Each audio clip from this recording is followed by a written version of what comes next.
Animate in Death by L.A. Lewis.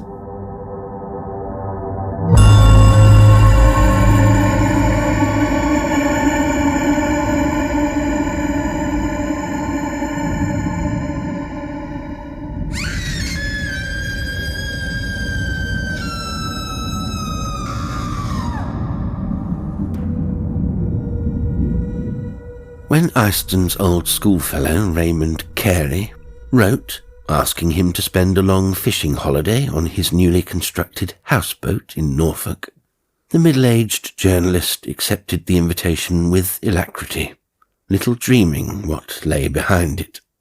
True, midwinter did not seem the most attractive season in which to pursue this sport, but it was, unquestionably, the best time of the year for pike, and, from what he knew of Carey, he could trust him to supply alternative amusements when the weather proved really foul. Eyston was, moreover, a widower without family ties, and by vocation strictly a freelance writer, both of which factors left him every liberty in the matter of changing his address. His only serious hobby was psychic research, and it was said of him by the very few who could call themselves intimate acquaintances that his real existence was bound up in this pursuit, and that his impecunious, spasmodic reporting activities were an irksome interference that he only tolerated through sheer financial need. He consulted timetables and wired Carey his hour of arrival at Yarmouth. The latter met him at the station with a baby saloon, and they set off for the hinterland, with Eyston's suitcases piled on the back seat. "Well," said Carey conventionally enough, "glad you could come, old boy. Brought any fishing tackle? Haven't got any? Never mind. No matter. I've plenty of rods and lines, and think I can promise you some decent sport. Should love one of us to take a record fish, if only this other matter wasn't so. Still, you've not heard of that yet." Eyston pretended not to notice the strained, even frightened look in his eyes, and the incoherence of his speech. His friend was clearly troubled over something, and to no small degree, but he preferred not to press him. "As a matter of fact," said Carey at last, "fishing isn't my only object in asking you down. I naturally remembered your old-time keenness for it, but I also recalled your interest in the occult." He glanced momentarily from the road ahead at his companion's face, but Eyston replied only by an inquiring cock of the eyebrow. They were neither of them loquacious men. "It's like this, you see," Carey continued. "As you know, I'm sort of a natural-born gypsy, and a year or so ago it struck me what an ideal existence it would be to live on a houseboat in some really isolated spot, whenever one felt like a rest from the noise of cities and travel. Being, as you also know, something of an all-round handyman, I thought half the fun would be in making the thing myself. I did so in the yard of a local boat builder. Flatter myself I did it well, too, and had it towed by him to its present anchorage. The point is, I constructed every blessed bit of it, furniture and all, out of new timber, and it has only been completed a fortnight. It can't be haunted." Eyston lowered the near side window to throw out a cigarette stub, and methodically raised it again before offering any comment. "But what makes you think it is?" His friend drew into the bank as the klaxon of an approaching car sounded beyond a bend, but the movement was mechanical. His eyes appeared to be focused on vacancy. "A dream, I suppose," he answered in a far-off voice, "and yet a dream that was real. Oh, I don't know. Explain better when we get there." He shrugged himself back into normality and accelerated. They crossed a bridge, turned into a byroad, and arrived some 20 minutes later at one of the infrequent staithes or public landing stages that serve shore-going parties between the pleasure boat season and occasional sugar beet wherries in winter. Carey ran the car into a deserted barn and got out, followed by Eyston. "Keeping the old barrow here for the present," he explained, "and I don't even have to lock it up. There are a few holiday makers about now, and the locals in these parts are very honest. That's my dinghy," he added, pointing to a small craft moored between two hay boats alongside the barn. Dusk was now falling, and beyond the boats Eyston could see the unruffled sweep of one of the larger Broads fading away into the gathering evening mist. His host lifted the luggage from the car and dumped it on board the dinghy. "Perhaps you'd like to row," he suggested. "It'll keep you warm, and as I know the way to the houseboat, it'll be quicker for me to steer." He dropped into the stern seat and picked up the rudder cords, while Eyston untied the painter and pushed off with an oar. "We go practically straight across," Carey went on. "It's about half an hour's pull, and there's just enough visibility to see the guideposts. For really bad fog, I'll have to get a pocket compass." Eyston nodded, watching the landing stage gradually vanish as he pulled out on the open water. "The setting is first-rate for ghosts and bogies," he remarked. "Suppose you tell me some more of what's on your mind." His friend, eyes fixed on an approaching guidepost, hesitated for a moment. "Have you ever dreamt identically the same thing 2 or 3 times?" he countered. "No," said Eyston. "But I've met people who claim they have. Most occultists put it down to subconscious memory of an episode in a past life." Carey grunted. "Yes, I know, but this isn't a memory. Look here, old man. I guess I'll leave you to experiment with the dream part of it at first hand.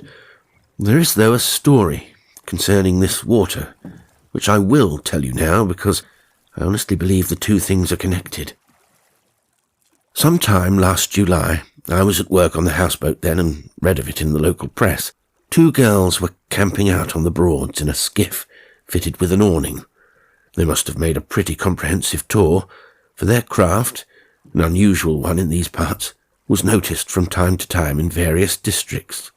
They used to shift their location, mostly at night or early morning, to avoid the headwash and risk of collision occasioned by motor cruiser traffic, which, as you may guess, is not always in expert hands. But it was this habit which resulted in their arrival here, somewhere between midnight and 1 a.m., and as it was too dark for them to find the Staithe, and they were dead tired anyway, they tied up to the first reed bed they struck and promptly turned in for the night. Possibly in their haste, they didn't moor the skiff securely, for it was observed, soon after dawn, adrift in mid-water with the awning lowered.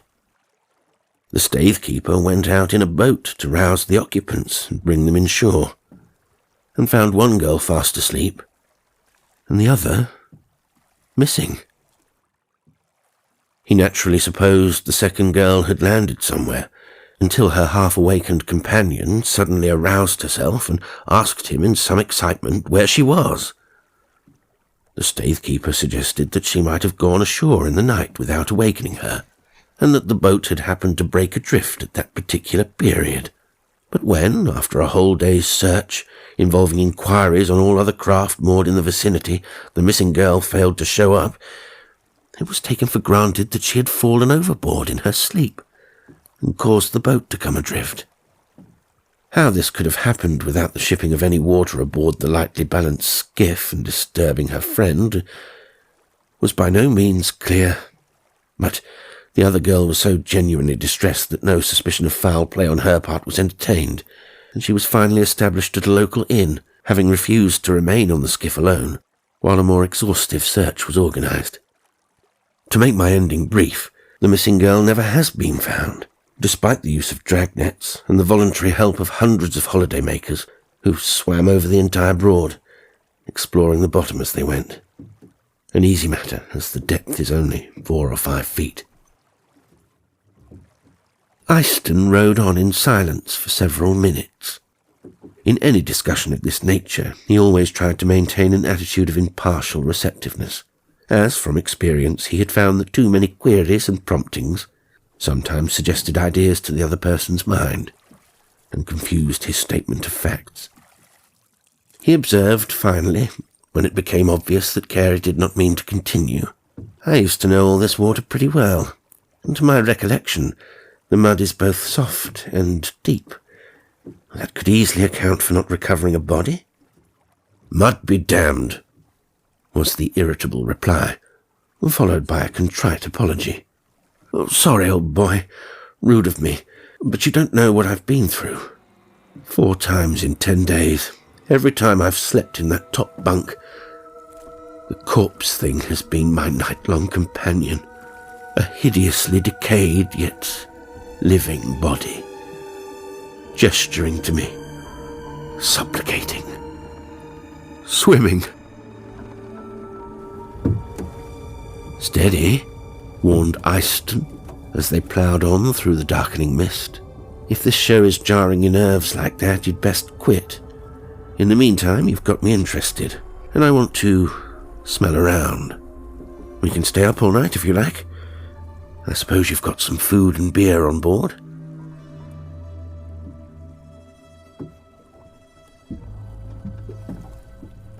And so you see, Carey ended up, sipping his 8th Scotch and Splash. "The thing really got beyond me, and you were the only consultant I could think of. I've had no previous experience of such matters, and I'll admit candidly that I'm scared stiff. It's not only the ghastly aspect of this rotting carcass, but the terror of knowing I'm asleep, and yet being unable to wake up. The first time, that only seemed to last a minute or two. Bad enough even so, but I did manage to force my eyes open at last, and came to my senses literally soaked in sweat. The second and third occasions were a bit worse. I kept closing my eyes, willing myself awake, and then opening them to find myself still hanging suspended in that veil of greenish water, staring at the writhing, worm-eaten body. The night before last was the worst of all. I could not awake. I tried. Oh my God, Eyston, so hard. I even bit my fingers till they bled. There are the scars, real physical scars on my real physical body. I remember the exact conditions of falling asleep, precisely how I had been lying, and how the furniture had looked in the light of the lamp which I had left burning. But try as I would, I could not think myself back into reality. All that I saw was real. The green, cloudy water, the corpse, and the sluggish fishes. My ordinary life was cut off from me by an invisible, impalpable barrier, suggesting that death itself had overtaken me.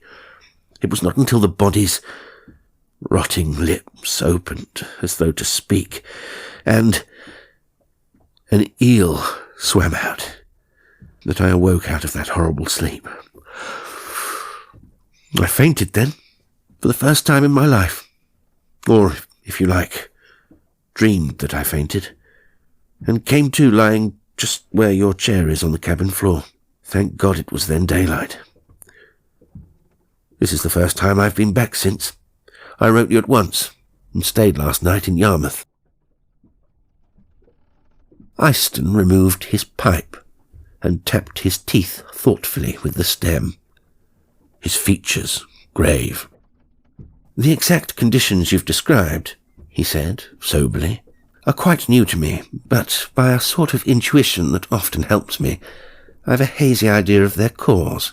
As far as you're concerned, in fact, I feel I can already give you some advice without going further into the matter. Your observation in the car was correct. Your brand new houseboat can't be haunted. It's the site where you're moored that is. Shift the houseboat, and it's a safe bet you won't be troubled again." Carey broke out feverishly. "But Eyston, you don't understand. It never actually spoke. but I could sense each time that there was life there, somehow imprisoned, trying to escape. The pity of it almost equaled the horror. Somehow I feel as if I had been positively sent here to be of some help. Of course, I know I can't do anything, being a hopeless ignoramus in such affairs. That's why I sent for you. You see, he continued, after a frowning pause, I've heard of such things as earthbound spirits. Even though I haven't believed, I'm convinced that this is one, and I can't shift the houseboat until her spirit is free. Also, why I don't know, I have a conviction that it isn't the girl's own fault. She is the victim of either an accident or a trap set by devils. God knows just where her physical body really is, but I'm sure she's tied to it. Snared, as I was nearly snared 2 nights ago. She cannot die until she wakes, nor wake until she dies. But the life is there. The movement, unmistakably. It isn't just the water currents. Sleep in that bunk, Easton, and prove it for yourself. The occultist shook his head and slowly poured himself out a glass of ale. No, laddie, he replied firmly. I shall not sleep there. You yourself seem to realize the exceedingly narrow escape you have had by doing just that thing. And for a man who hasn't studied spiritualism, your summing up just now is astounding. Probably, he went on dreamily, it is on account of sleeping here. Your subconscious knows all about it. What I will do, he straightened up in his chair, is this.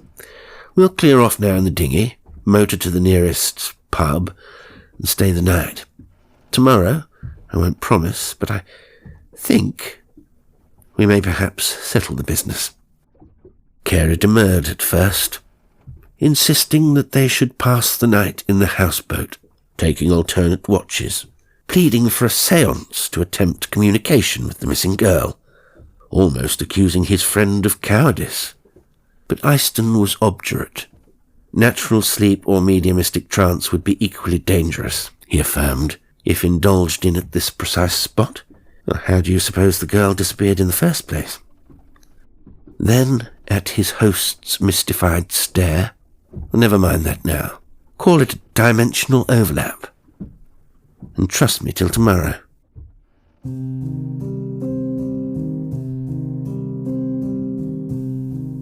It was nearly 2 hours later before Easton succeeded in shaking off the importunate Carey and finally reached the sanctuary of his bedroom at one of the waterside inns. There, having locked the door, he moved over to the window and stood for some minutes gazing into the misty gloom. It's queer, he mused aloud, how the man in the street always regards an occultist as a sort of case-hardened miracle man. He is expected to go out into the most horror-haunted regions and hobnob with the powers of darkness as though they were a bunch of lawyers' clerks. Animated corpses indeed. Fish-mangled, posturing cadavers. Ugh, beastly. And I'm expected to sleep on that infernal houseboat, where even a materialist like Raymond maintains he can't wake up. Still, his voice grew sad. If what he thinks is true, I suppose I must do what's in my power. Poor child. Poor child. He sat on the bed, slipped onto his right index finger a ring of peculiar design, and, closing his eyes, concentrated hard on visualizing the houseboat's lighted interior. Gradually, painted as it were on the lining of his eyelids, the picture took form. There was the oblong trestle-legged table in the centre of the cabin, bearing the remains of their impromptu meal, a half-filled whiskey bottle, a jug of beer, glasses, a plate of sandwiches. To the right, a matchboard wall, relieved by a few quite good etchings, mounted with passe-partout. Opposite, the glass-panelled door, giving access to the stairs leading up on deck. On the far side, the 2 built-in berths, the upper one still with its blankets in disarray, as Carey had left them at the time of his fear-impelled exit.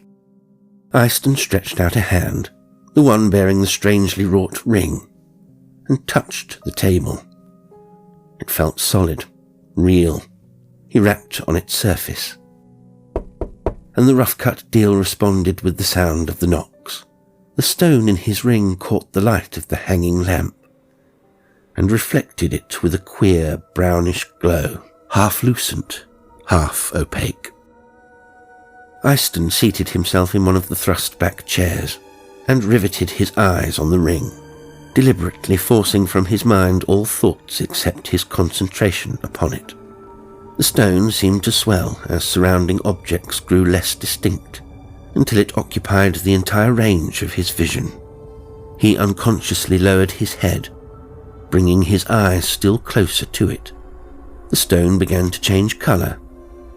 It darkened, glowed again, and slowly turned from the brown opacity of dried blood to a shimmering, milky green. The diaphanous luminescence of it spread about him, accompanied by a sensation of semi-tangibility that was neither wet nor dry, warm nor cold. He merged into it, hung floating in it, with a novel buoyancy that kept him suspended, though unable to move about. The medium in which he thus hung was like water, in that it upheld him from sinking, yet it was not water, for it offered no resistance to the movements of his limbs, and so afforded no purchase to propel himself. Its stillness and utter silence were unreal, unworldly. He felt himself drugged to a state of arrested animation that was neither life nor death. But he remained fully, keenly conscious. A movement in the filmy half-light near him drew his eyes to a second figure, sluggishly writhing at his side. He beheld the haunter of Raymond's dreams, and thanked God that his friend's description had partly prepared him for it. Oh, he had seen dead men on battlefields, and the bodies of the long-drowned salvaged from the sea, and was thus inured to mutilation in the physical flesh. But, just as Carey had said, the frightfulness of this thing lay in its persistent hold upon life, when, by medical standards, life must have been unthinkable, for weeks, for months. The emaciated, sodden legs beat a ceaseless march on the unresisting veil, like those of a gallows victim marking time in air. The battered, half-eaten arms clawed blindly at nothing. The eyes were gone, and within their ragged-edged hollows was manifest the coiling, purposeful movement of reptilian life. About rents in the tattered clothing that still hung upon the decayed body darted shoals of weirdly shaped, unearthly fish, the only natural-seeming things in that unholy realm. They circled the corroded face, tugging playfully at wispy strands of flesh, as will minnows at an angler's bait. Eyston, mastering the strong revulsion that held him, spoke and found that his words came audibly, even clearly, in the stillness. "Tell me your dream," he suggested gently, and turned his eyes resolutely away. A loathsome, bubbling groan answered him, and then, after a pause, a broken, distorted voice as the lungs strove to operate. "Oh, God, did someone speak?" "Yes. Tell me your dream," Eyston repeated, "and lie quite still while you tell me, or you will make yourself worse." His tones were soothing, caressing, like those of a bedside physician. "You've been very ill, you know," he added, then steeled himself for the burst of hysteria that followed, steeled himself against the gurgling articulation of organs that had no right to be exercised. "Lie still," said that awful voice. "How can I lie when I always float upright, with the fish and worms eating me, eating forever, more and more away, till at last there shall be an end. Last week, or was it a year, they took my eyes. Lie still, when the flesh off my back is gone, and only the bare bones stand between my heart and the water. Look if you can see. I am not dreaming. I can feel, and I know." The figure thrust a long-taloned hand among its shredded raiment and drew forth a writhing eel. "That was eating my stomach. Look, if you have eyes left to you. They have taken mine. I am blind, I tell you. Blind." Eyston shuddered as though ice filled his spine. Never in his long and varied career had he met or imagined a haunting like this. And Carey and the rest of them expected him to treat such matters with the calm assurance of a skilled surgeon, brought him the cases which threatened their own sanity, and believed that to him they were just matter-of-fact happenings, that he could walk immune among things that the world could not comprehend, and of which he himself understood but the outside fringe. Why, in God's name, had he ever probed into ghost lore? And why, above all, had he ever made the fact public?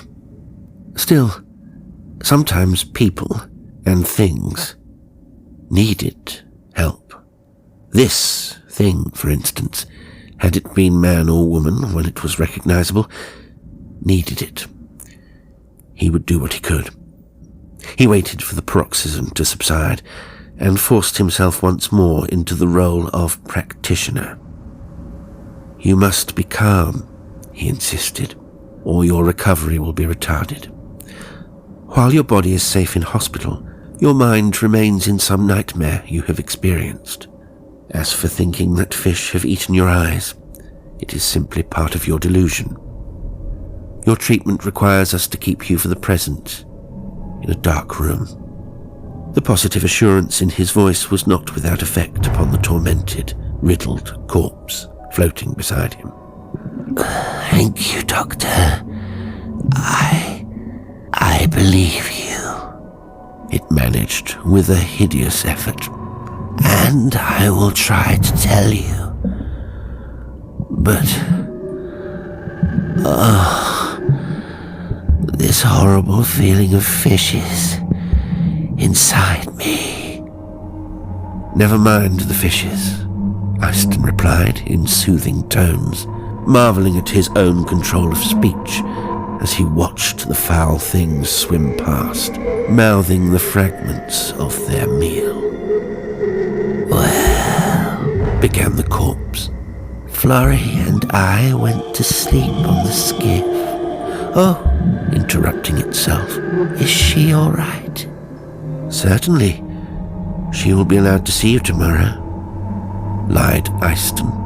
"And then, I don't know how soon, I began to dream, and I thought I had stepped out of the boat, not into the rushes where we had moored, but up some worn, waterlogged steps into a sort of empty house. There was a big central hall with sort of doorless wooden archways leading off into different rooms, all very cobwebby and quite empty of furniture. One archway opened onto a flight of stone steps, leading down to still green water, like a sort of Roman bath, you know. Eyston nodded before he remembered the futility of it. Yes, he put in quietly. It looked ever so attractive, and somehow I didn't think it would be cold, although it was all built inside the house, and the sun couldn't have got at it. So I just walked down the steps. I was still wearing some of my clothes, but it didn't seem to matter in the dream. And then I jumped in, and it wasn't water at all, but this green stuff we're floating in now. The voice rose shrilly, hysterically again. Remember, I can't see it, Eyston said sharply, and forgave himself this second lie as he uttered it. No. Oh, no. I'd forgotten that, the voice replied, in puzzled accents. Well then, Doctor, I suddenly realized that I must be dreaming, and I naturally expected to wake up, but I just didn't. I couldn't. I tried ever so hard and kept shutting my eyes and imagining the skiff with Florrie asleep at the other end, and then opening them once more. And all I could see was this green stuff. So I closed my eyes again and tried to feel for my electric torch, but all I could touch was fishes wriggling. Then I thought I could get back the way I'd come, but somehow I couldn't find the steps. And then I found I couldn't move at all. At least I could move my limbs, but they didn't get me anywhere. I tried to swim and just hung suspended in this stuff that isn't water. I've been here ever since. It seems... years and years. First I got hungry and had nothing to eat. And then it was thirst. Such awful thirst. And I tried to swallow the green stuff, but it did no good, because it wasn't really liquid. I was breathing it anyway. And then the fishes began on me. Not altogether at first, but singly, swimming by me and snapping at me as they passed. After a while, they grew bolder and came for me in shoals. I tried to beat them away with my hands, but they were too many. They came from all sides and bit and tore pieces out of my body. It was a long time before they ate any parts of my limbs because I kept moving them. And all the time I was trying to remember it was just a dream, that it must be a dream because I did not die. But it went on and on and on. I couldn't wake up. I still can't wake. Oh, Doctor, open the shutters and let me look at the daylight again. Then I shall see my way back to wakefulness, and this horrible pool and the fishes will fade at last. I cannot have the shutters drawn before tomorrow, Eyston answered. You are undergoing very special pathological treatment, which you would not understand. Now, I must leave you for a little while, but first I want to place on your finger a ring. You won't be able to see it in the dark, but you can feel it, and I want you to concentrate all your attention on it until I come back. It will help, because it is something that comes from outside your dream. Try to ignore the fishes which seem to be attacking you, and think hard about the ring. While speaking, Eyston pressed a catch in the stone of his own ring, which at once divided itself laterally into two thin halves. The upper one he took off, and conquering an overwhelming sensation of physical sickness, passed it over the flaccid forefinger of the corpse's right hand. "Thank you, Doctor," came the gurgling voice. "I will try to forget the fishes." Eyston shivered afresh as he saw a snake-like head force wider the struggling lips. Then he closed his eyes and strove intently to visualize the details of his room at the inn, and particularly those of the open suitcase on his bed, where reposed a third joint of the strange jewel. Raymond Carey was in no very amiable mood on the following morning. He had, for one thing, taken too much whiskey overnight, and was irritable in spite of a dreamless sleep. He groused at the breakfast, the weather, for an annoying drizzle had now set in, and blamed Eyston for being a late riser. "Well, now you've had time to deliberate," he concluded. "What are you going to do? I can't live on that houseboat as things stand, and I don't feel like moving it and leaving that poor, horrible, earthbound thing to its fate. Can you lay it, or exercise it, or whatever you people call the process? Or must I call in the whole Psychic Research Society?" Something in the grave regard he encountered quelled the outburst. "Yes," replied Eyston calmly. "I can lay it, and in a more material, practical matter than you probably expect. All I require is a powerful motor launch with someone to operate it, a medium-sized dragnet, and your cooperation." "But," Carey expostulated, "the dragging's been done already. It's impossible they missed the body. Big as it is, the whole Broad was worked. It took 'em weeks." Eyston raised a commanding hand. "You've asked my help," he said authoritatively. "Now accept it in my way, and don't raise objections, or—" "Oh, sorry," his friend returned. "You win. The proprietor has a speedboat. I'll see about getting it." The innkeeper, a youngish retired fisherman, not without intelligence, was very willing to offer his boat and his own services as pilot when the intention of his two guests had been explained. "Mind you, gentlemen," was his immediate comment, "I don't think we've the least chance of finding the girl's body after the search that's already been made, nor do I see the need to use 200 horsepower for moving the houseboat. But if we don't succeed, I'll only charge you the price of the petrol, and if we do, why, I'll just feel proud to have helped." Eyston nodded his thanks. "Good," he returned with a smile. "Then we'll start at once, and I want you to follow my directions closely.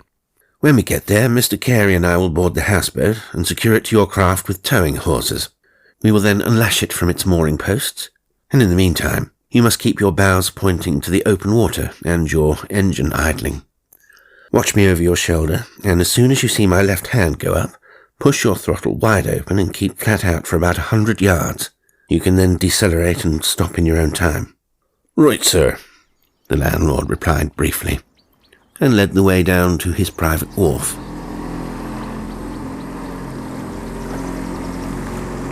A few minutes later, they were roaring up the dike at 40 knots, twin waves a good 8 feet high trailing like wings at the stern. "There's one more job for you," Eyston shouted in Carey's ear. "When we go aboard, I want you to take the dragnet and secure it aft of the houseboat while I'm fixing the towing cable to the opposite end. As soon as that's done, give me the wire, and then hang on to the rail like grim death." At the speed of which the motorboat was capable, it was not long before their destination hove in sight, and soon the owner had brought them skillfully alongside. They vaulted to the houseboat's lower deck, and the preparations went forward as Eyston had planned. His face looked worn and strained in the watery sunlight as he finally took his position in the cabin doorway, awaiting Carey's signal that the dragnet was fixed. His right hand gripped a doorpost with all the strength at his command, and Carey noticed, as he turned to give the all-clear, 2 sections of his friend's peculiar ring, gleaming on the tense, white forefinger. "Now!" shouted Eyston, and flung up his free left hand. Carey remembered to cling hard to the rail, but even so he was not fully prepared for the terrific jerk that followed the tightening of the hawsers. His abdomen was brought into violent contact with the steel bar, and for a few seconds he hung over it completely winded and more than half stunned.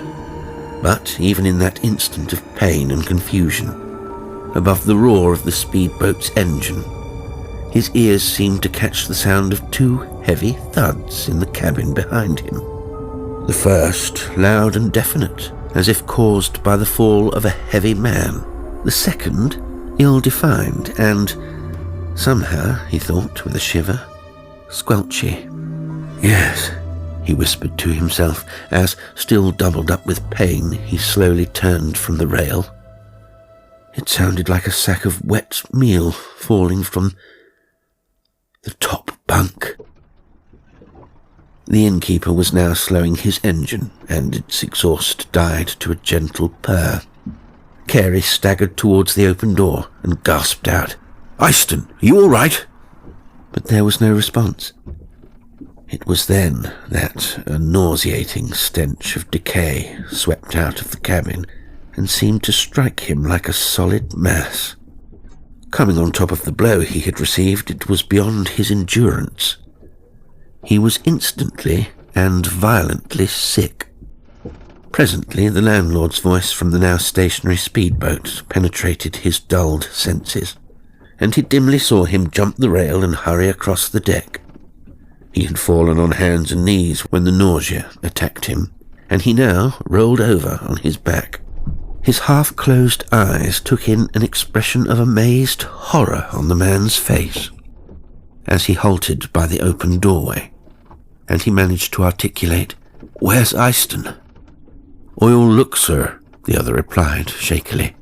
"Lie there till you feel better." And he walked, with compressed lips, into the cabin. Coming out again after a very short interval, and looking nearly as sick as he himself felt, Carey saw him lock the door and put the key in his pocket. He also noticed that he was carrying what looked like a letter. "Mr. Eyston is dead," he announced abruptly. "Seems to have fallen and broke his neck. No heartbeat. We found this in his hand. It's addressed to you." "I must go and make sure," Carey answered, struggling to sit up. "Old Eyston dead? I can't believe it." The speedboat pilot gently but very firmly held him prostrate. "That cabin's no place for you in your present shape," he said in an awed voice. "At all events, read the letter first. It looks as if he'd expected something to go wrong." Carey took it with shaking fingers and slit the envelope. "My dear old man," he read, "in case you find me either knocked out or even possibly dead at the end of our experiment, read this first and act as I direct. In fuller explanation of the haunting that has troubled your sleep, I will tell you that, by what some people are fond of calling a kink in space, the girl on the skiff was not drowned, but transferred in her sleep to some phase of dimensions parallel to our own, but imperceptible to us under normal conditions. It must have occurred through the pure accident of mooring her end of the skiff at the precise point where such a transference was possible. How the thing actually takes place, I know no better than you. As you are aware, though, you very nearly shared the same fate, and one can only hope that no one else will be unlucky enough to sleep in future at that exact spot.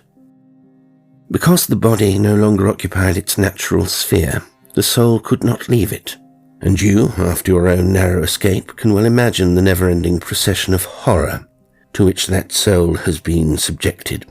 Last night I projected myself into that other world where the body was suspended, and saw all that you described. I placed, however, upon a finger of the living corpse a portion of a ring originally found in an Egyptian sarcophagus, and believed, according to hieroglyphs engraved upon it, to possess what I had best call interdimensional properties. The factor of speed in moving the sections which I am wearing away from the location of the kink I feel to be essential, though dangerous to the wearer of the ring. I earnestly hope, and am persuaded to believe, that the result will be the dragging back of that other section into our own world, and with it, the missing body.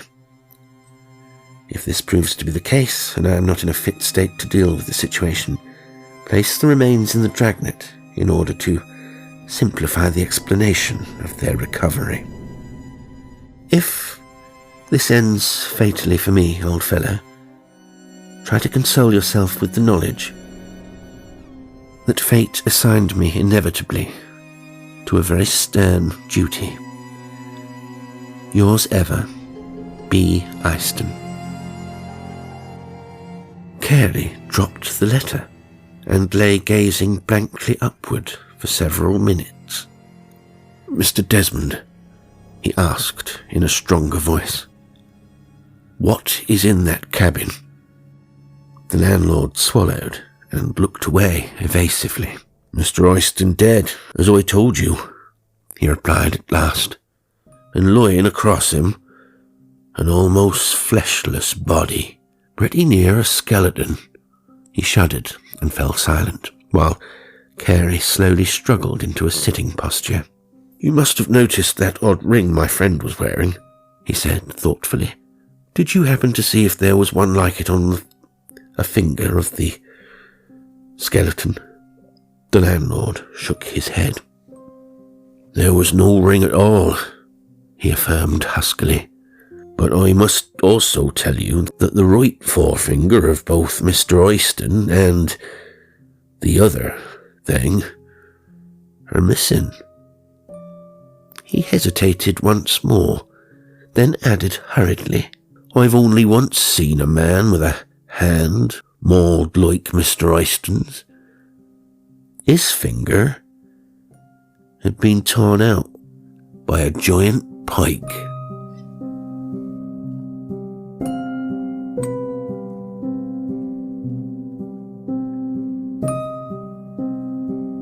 Today's story was Animate in Death by L.A.